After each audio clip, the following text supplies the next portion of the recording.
జీవితంలో చాలా మార్పులు చూశాను. మీరు ఒకసారి చూస్తే ఒకప్పుడు ఎడ్యుకేషన్లో గవర్నమెంట్ స్కూల్స్ ఉండేటివి కాదు. నేను 3 కిలోమీటర్లు ఎవ్రీ 1 కిలోమీటర్కి ఎలిమెంటరీ స్కూల్, 3 కిలోమీటర్లకు అప్పర్ ప్రైమరీ స్కూల్, 5 కిలోమీటర్లో హై స్కూల్, ఎవ్రీ మండలం junior engineering college, every revenue డివిజన్కి ఒక ఇంజనీరింగ్ కాలేజ్, ఎవ్రీ జిల్లాకు ఒక మెడికల్ కాలేజీని ఫస్ట్ టైం భారతదేశంలో తీసుకొచ్చాం. ఆ తర్వాత నెంబర్ ఆఫ్ కాలేజెస్ ప్రమోట్ చేశాం. నాకు బాగా జ్ఞాపకం, రంగారెడ్డి జిల్లా మొత్తం 20 హై స్కూల్స్ ఉండేటే కాదు.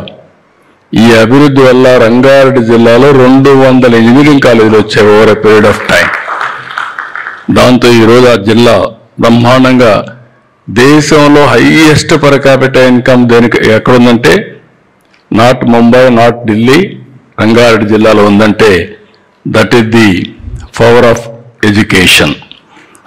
ఈ రెండే కాకుండా ఈరోజు ఇంకొక పక్క మీరు చూస్తే ఇప్పుడే మినిస్టర్ గారు రైట్లీ మెన్షన్, మీ ఎడ్యుకేషన్ మినిస్టర్ గారు ఒక మాట మాట్లాడారు, డిఎస్సి. నేను ఎప్పుడు కూడా ఏ డిపార్ట్మెంట్లోనే డిలే చేస్తాను, కానీ ఎడ్యుకేషన్లో మాత్రం రిక్రూట్మెంట్ ఎప్పుడూ నేను డిలే చేయలే. అందుకే 14 డిఎస్సీలు నిర్వహించాను. మొన్న కూడా మొదటి సంతకం మెగా డిఎస్సికి పెడితే ఎక్కడా చిన్న పొరపాటు లేకుండా సమర్థవంతంగా నిర్వహించిన ఎడ్యుకేషన్ డిపార్ట్మెంట్ని, మంత్రిని మనస్ఫూర్తిగా అభినందిస్తున్నా, కంగ్రాచులేషన్ తెలియజేస్తున్నా. ఇక్కడ ఉండే మీలో చాలా మంది నేను పెట్టిన డిఎస్సీలో వచ్చుంటారు. అవును, చేలిపోయాకెత్తండి. కంబైన్ ఆంధ్రప్రదేశ్లో కూడా మీరు గుర్తుపెట్టుకోవాలి.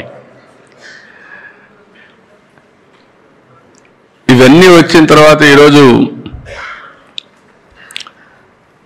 అలాంటి టీచర్స్ని ఇంకొక పక్క కూడా మీరు ఆలోచిస్తే నాకు మీతో చాలా సంస్కరణలు కూడా తీసుకొచ్చాను. ఒకప్పుడు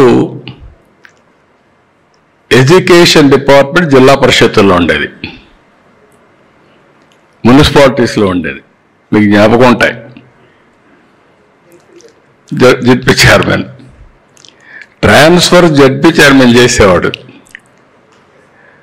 ఆయన ఎక్కడన్నా పొలం దగ్గర పోతే ఎవరన్నా పోయి అడిగితే ఆ సిగరెట్ తాగేసే ఇది ఉంటుంది, కాగితం లేకపోతే దానిపైన సంతకం పెట్టి ఆర్డర్ చేసేవాడు, ఇతన్ని ఇమ్మీడియట్గా మార్చమని. ఇమ్మీడియట్గా మార్చేసేవాడు. చాలామంది మీరు టీచర్స్ అంతా విధి లేని పరిస్థితుల్లో రాజకీయ నాయకుల దగ్గర పోయి రికమెండేషన్లు అడిగేవాళ్ళు, నన్ను అక్కడికి వేయించండి, ఇక్కడికి వేయించండి అని. ఫస్ట్ టైం మీ గౌరవాన్ని కాపాడాలనే ఉద్దేశంతో కౌన్సిలింగ్ తీసుకొచ్చా. మీరు ఎక్కడికి పోవాల్సిన పని లేదు,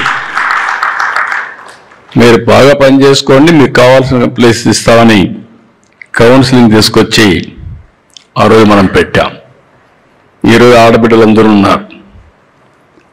నేను ఒకటే ఆలోచించాను, ఆడబిడ్డలు అన్ని రంగాలలో పైకి రావాలని ఎక్కడా చేయని సమయంలో 33% ఉద్యోగాల్లో రిజర్వేషన్లు, కాలేజ్ సీట్లు రిజర్వేషన్లు మీకు పెట్టాం.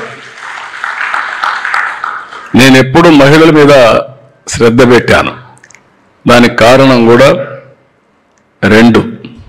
ఒకటి, సమానత్వం, ఈక్విటీ అనేది ఇద్దరూ కలిసి పనిచేస్తే తప్ప ఆత్మగౌరవంగా సొసైటీ ముందుకు పోదు. నేను చాలాసార్లు ఒక ఎగ్జాంపుల్ కూడా చెప్పేవాడిని, మగవాళ్ళు కూడా ఉన్నారు కాబట్టి మన ఇండ్లలో కూడా మనం మార్పులు తేవాల్సిన అవసరం ఉంది. మొన్నటి వరకు ఆడవాళ్ళందరూ, మహిళలందరూ ఒకప్పుడు ఎన్టీ రామారావు గారు ఆస్తిలో సమాన హక్కు ఇచ్చే వరకు ఆస్తి కూడా అడిగే పరిస్థితి లేదు. ఆ తర్వాత నేను వచ్చిన తర్వాత డాక్రా సంఘాలు పెట్టి మీలో చైతన్యం తీసుకొచ్చాను. అదే మాదిరిగా ఐటీ కానీ అన్నిట్లో ఉద్యోగాల్లో ప్రాధాన్యత ఇచ్చారు. కడాని ఈరోజు ఆర్టీసీ బస్సుల్లో కండక్టర్లు ఉన్నారంటే ఆ రోజు నేను తీసుకొచ్చినటువంటి విధానమే. దీనివల్ల ఈరోజు మీరు చూసినప్పుడు మగవారితో సమానంగా మహిళలు కూడా పైకి వస్తున్నారు, డబ్బులు సంపాదిస్తున్నారు.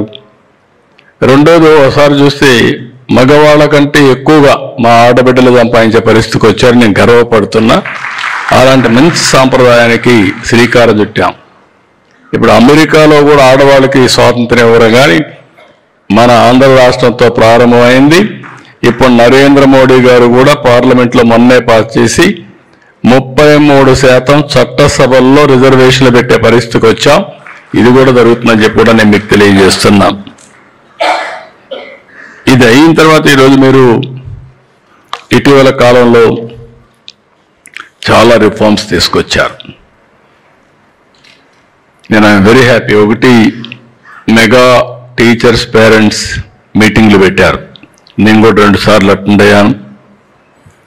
ఎప్పుడు కూడా పేరెంట్స్ని, ఇప్పుడు ప్రైవేట్ స్కూల్లో సక్సెస్ అదే, కంపల్సరీగా వన్స్ ఇన్ ఏ మంత్ పేరెంట్స్ని పిలిపించి వాళ్ళ పిల్లల గురించి ప్రోగ్రెస్ రిపోర్ట్ ఇస్తారు.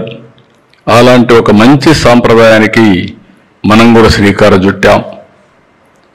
ఏదో తల్లికి వందనం తీసుకొచ్చిన తర్వాత ఎంతమంది పిల్లలుంటే అంతమంది పిల్లలకి ఇచ్చిన తర్వాత, అందులో కూడా మీరు చూస్తే డబ్బులు లేకపోయినా సంకల్పంతో 10,000 కోట్ల రూపాయలు ఒకేసారి తల్లికి వందనం ఇచ్చాం. దీనివల్ల పిల్లలందరూ కూడా, ఒకప్పుడు నేను చాలా ప్రోగ్రాంలు పెట్టాం, మీకు అందరికీ జ్ఞాపకాలు ఉంటాయి. బ్రిడ్జ్ స్కూల్స్ పెట్టాం, బడికి పోదామని కార్యక్రమం పెట్టాం, టీచర్స్ అందరికీ చెప్పి మీ పరిధిలో వాళ్ళందరూ తీసుకురమని పెట్టాం. ఇప్పుడు మీరు ఎవ్వరూ అడగాల్సిన పని లేకుండా నేరుగా మీ స్కూల్ ఎత్తుక్కుంటూ వచ్చే విధానానికి శ్రీకారం చుట్టామంటే అది తల్లికి వందనం బ్రహ్మాండంగా సక్సెస్ అయ్యే పరిస్థితి వచ్చింది. ఇంకొక పక్కన మీరందరూ కూడా ఈరోజు ఒక లోకేష్ గారు చెప్పినట్టు ఏదో రాజకీయ నాయకుల పేర్లే కాకుండా మంచి పేరుండే సర్వేపల్లి రాధాకృష్ణ గారి పేరుతో మన స్కూల్ బ్యాగ్ ఇవన్నీ ఇవ్వడం, స్కూల్ కిట్ ఇవ్వడం, డొక్కా సీతమ్మ స్ఫూర్తినిచ్చే విధంగా ఈరోజు మధ్యాహ్న భోజనం పెట్టడం, మళ్ళీ ఇంటర్మీడియట్ స్టూడెంట్స్ కూడా మధ్యాహ్న భోజనం పెట్టే కార్యక్రమానికి శ్రీకారం. ఒకప్పుడైతే 10th క్లాస్ వరకు పిల్లలకు భోజనం పెట్టేవాళ్ళం. అదే స్కూల్లో ఇంటర్మీడియట్ ఉంటే ఆ పిల్లలకు భోజనం పెట్టుకున్నా అంటే ఇప్పుడు అది కూడా మనం శ్రీకారం చుట్టాం. ఇలాంటివన్నీ కూడా మనం కొత్త కొత్త సాంప్రదాయాలకి ఇవన్నీ కూడా మనం తీసుకోవడం జరిగింది. అయితే ఈరోజు ఇక్కడ నేను మిమ్మల్ని కోరేది, ఇంకో పక్కన every Saturday no bag day. ఎందుకంటే మనందరికీ ఒక అపవాదం ఉంది, పిల్లలు పుస్తకాలు మోసి శనివారం కూడా ఇది చేస్తున్నారంటే ఇప్పుడు ఫ్రీగా వదిలిపెట్టిన తర్వాత క్రియేటివిటీ పెరిగే పరిస్థితి వచ్చింది. నేను ఇక్కడుండే టీచర్స్ అందరినీ కోరేది ఒకటే, మన పిల్లల్ని కొన్ని విలువలతో పెంచుతాం. నేను ఇంకోటి కూడా చెప్తున్నాను, నేను కులము మతం మాట్లాడడం లేదు, కానీ ఇండియన్ ఫ్యామిలీస్, భారతదేశంలో ఉండే కుటుంబ విలువలు ప్రపంచంలో ఎక్కడా లేవు. అది ఒక భారతదేశానికే సొంతం. భార్య భర్తను గౌరవించుకోవడం, పిల్లల కోసం పనిచేయడం, మనం ఎంత కష్టపడినా ఇంటికి పోయి కుటుంబ సభ్యులతో గడిపితే పడిన కష్టాన్ని మర్చిపోవడం, ఇలాంటి విలువలతో కూడినటువంటి కుటుంబ వ్యవస్థ మనకు ఉండడం మనందరికీ గర్వకారణం.